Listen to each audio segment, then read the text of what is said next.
CCTV short news നിങ്ങൾക്കായി സമർപ്പിക്കുന്നത് power guard solar system Koonamuchi. നമസ്കാരം. CCTV ഷോർട്ട് ന്യൂസിലേക്ക് സ്വാഗതം.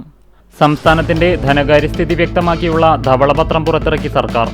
ആകെ കടബാധ്യത 5.07 ലക്ഷം കോടി രൂപയെന്നും ട്രഷറി പ്രതിസന്ധി രൂക്ഷമായി തുടരുകയാണെന്നും റിപ്പോർട്ടിൽ പറയുന്നു.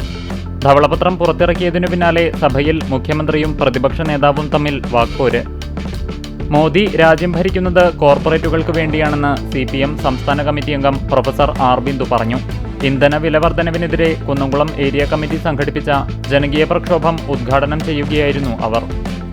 വടക്കേകാട് ഗ്രാമപഞ്ചായത്ത് ശ്മശാന നിർമ്മാണം ഉടനെ പൂർത്തീകരിക്കണമെന്നാവശ്യപ്പെട്ട് BJP പഞ്ചായത്ത് കമ്മിറ്റി ഉപവാസ സമരം നടത്തി. BJPയുമായി ഇടതും വലതും ഡീലാണെന്ന് പരസ്പരം പറഞ്ഞു നടക്കുന്നവർ യഥാർത്ഥത്തിൽ പഞ്ചായത്തിലുള്ള UDF-LDF ഡീൽ മറച്ചുവെക്കാൻ ശ്രമിക്കുന്നെന്ന് സമരം ഉദ്ഘാടനം ചെയ്ത സംസ്ഥാന സമിതി അംഗം ദയാനന്ദൻ മാമ്പുള്ളി ആരോപിച്ചു.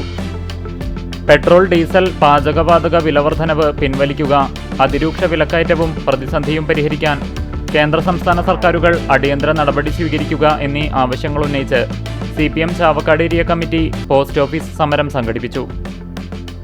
VS സരോജയുടെ ആദ്യ ചെറുകഥാ സമാഹാരമായ മൗന നൊമ്പരം എന്ന പുസ്തകത്തിന്റെ പ്രകാശനം എഴുത്തുകാരിയും അധ്യാപികയുമായ ഡോക്ടർ സോയ ജോസഫ് നിർവഹിച്ചു.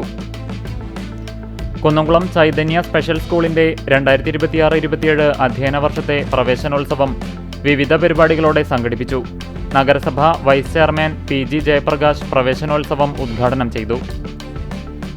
പുന്നേർകുളം കുന്നത്തൂർ നാലപ്പാടൻ സാംസ്കാരിക സമിതിയുടെ നേതൃത്വത്തിൽ പുസ്തക പ്രകാശനവും കവിയരങ്ങും ജൂൺ 7 ഞായറാഴ്ച നടക്കുമെന്ന് ഭാരവാഹികൾ വാർത്താ സമ്മേളനത്തിൽ അറിയിച്ചു. KURTC AC low floor bus അപകടാവസ്ഥയിൽ സർവീസ് നടത്തുന്നത് ഡ്രൈവറുടെ ശ്രദ്ധയിൽപ്പെടുത്തിയിട്ടും മുഖവിലക്കെടുത്തില്ലെന്ന് പരാതി. വ്യാഴാഴ്ച രാവിലെ 8 മണിയോടെ പെരുമ്പിലാവിലായിരുന്നു സംഭവം. ബസിന്റെ നമ്പറും വീഡിയോയും ഉൾപ്പെടെ ഗതാഗത മന്ത്രിക്ക് പരാതി അയച്ചതായി പൊതുപ്രവർത്തകൻ MA കമറുദ്ദീൻ പറഞ്ഞു. രാജീവ് ഗാന്ധി ചാരിറ്റബിൾ ഓർഗനൈസേഷൻ മന്നലാംകുന്നിന്റെ നേതൃത്വത്തിൽ അകലാട് ഉന്നതിയിലെ എല്ലാ വിദ്യാർത്ഥികൾക്കും പഠനോപകരണങ്ങൾ വിതരണം ചെയ്തു. CCTV ഷോർട്ട് ന്യൂസ് നിങ്ങൾക്കായി സമർപ്പിക്കുന്നത് power guard solar system Koonamuchi. ഇതോടെ ഷോർട്ട് ന്യൂസ് സമാപിക്കുന്നു. കൂടുതൽ വാർത്തകൾക്കും വിശേഷങ്ങൾക്കും ഞങ്ങളുടെ web page, Facebook page, YouTube എന്നിവ സന്ദർശിക്കുക. തത്സമയ വാർത്തകൾക്കായി www.cctv online.tv സന്ദർശിക്കുക. നമസ്കാരം.